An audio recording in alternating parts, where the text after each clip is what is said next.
I don't think enough people are talking about the after-work musician. I'm not going to pretend for 1 second that I'm famous or that I can teach you how to go viral. Honestly, I don't know how. In fact, everything I'm about to say you should probably take with a grain of salt. But I think I find myself, and a lot of musicians find themselves in a similar position, of what I would call the after-work musician. You work a 9 to 5, you possibly have kids, you're talented, you have chops, but you're also not trying to become the next arena touring household name. But you'd love to have at least a couple of at least somewhat viral songs. You post an original on TikTok or Instagram, and you get a few likes and a decent amount of views, but nothing that really makes a huge difference in your day-to-day life. You post a cover song one day and nobody watches it, and then a month or so goes by and you post a random cover and you get hundreds or thousands of views overnight, and you literally have no idea what the difference is. I think there are thousands of musicians like me. We don't really want to quit our day job. We don't want to spend 250 nights a year driving around the country or flying in airplanes. We just want enough people to care that when we release a song or announce a show, that people actually show up. Let me start by saying I don't have 3 points to make your music career skyrocket overnight. I also don't feel like what I'm saying is right for everyone, but I do think this is my honest approach to what I care about in music. I'm a Christian who produces, writes, records, and performs music about God, and how I relate to Him and He relates to me. I also realize that not every other kind of musician in the world cares about that sort of thing. But I think there's one universal principle that applies to all musicians, especially Christian musicians, and that is the value of your work is not necessarily proportional to the number of people who see it. I write songs with a message that matters to me, and I truly hope it encourages others. I have material that I'm passionate about, but my mind always goes back to, if no one grabs hold of it, what does the message matter? The realization I've made is, if one person at some random show hears something they connect with, that may be more important to that one person and change their life more so than if 100 casual radio listeners that just hear a catchy song and don't care about the story behind the song or even pay attention to the lyrics listens to my song every day. In the Gospels, you repeatedly see Jesus investing deeply in individuals.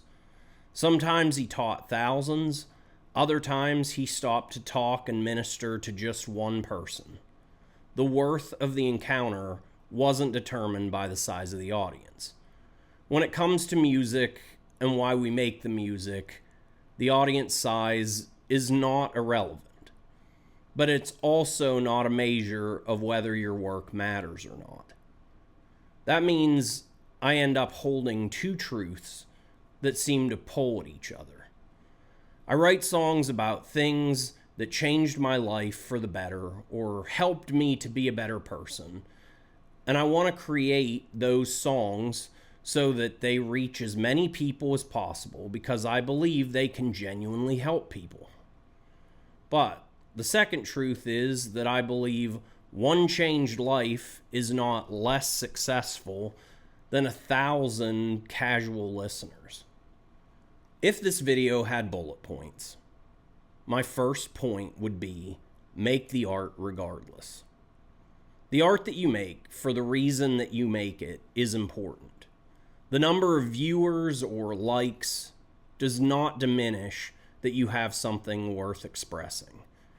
If I spent months writing a song that honestly expressed something I believe or something that I've lived through, that song doesn't suddenly become worthless because only 50 people hear it. In the same way, a song that gets 1,000,000 streams isn't automatically more meaningful because 1,000,000 people clicked on it. But if you want to make content, how do you find the time? How do you juggle a job and then find a free Saturday to sit in a studio or even record a song on your own? How do you find time to write intentional instrumental parts or coordinate time with your bandmates to actually get together to record? How do you make high quality videos when you don't have a legit home studio or a clean office space that you can have set up to film at all times? I don't have those answers.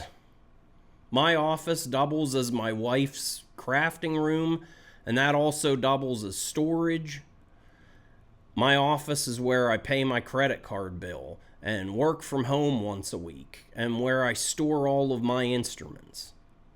One thing I find is that sometimes Christians romanticize the grind. I don't think it's necessarily intentional, but being busy doesn't equal holiness. Being exhausted isn't automatically faithfulness. I'm not saying that being faithful with the talents you've been given or doing what's in your power to do doesn't make you tired sometimes, but it also doesn't automatically mean we're a better steward of our time, or it's not a direct litmus test to show how successful we are. Sometimes I can't do everything. Sometimes I'm too tired to record a song or write a guitar part. Maybe one song every 3 months is what faithfulness looks like in this season. Maybe it's being intentional about one thing I'm working on now and not trying to feed every algorithm every day. I wrote a song called Reason for Everything that I absolutely love, but was told by playlist curators that the intro was too long or the meaning was not clear enough. And that's hard to hear, but the truth is the song matters to me still, and it applies well to this discussion. Ecclesiastes 3:1 says, "To everything there is a season, and a time for every purpose under heaven." The song I wrote was about how I look back over my life and the seasons that I loved so much. And I romanticize all the good times and forget the hard things and the bad times that came with a lot of those memories. It's easy to have nostalgia for a simpler time, but it's another thing to forget the details and make up a world in your mind that never really existed. We can get in a rut of wanting things to be a certain way and looking back over our lives to see that everything was better in the old days. The reality is often that we only recognize it in hindsight. Looking back, we see that things were better than we realized at the time, and that God was creating beauty from situations that didn't seem beautiful in the moment. I think that's true of how we view art and even how we create it.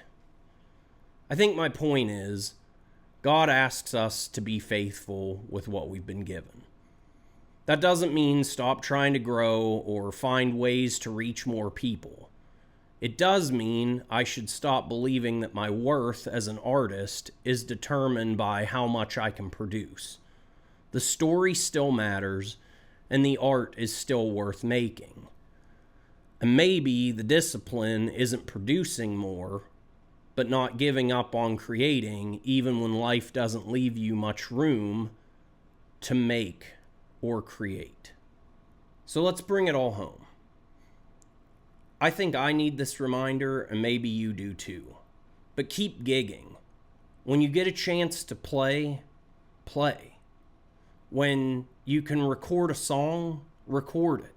When the moment strikes you and you're inspired to write, write.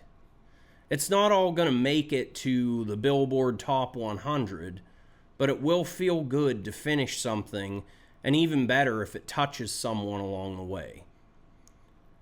I think it's important that we celebrate those little victories and keep track of what works and what doesn't work.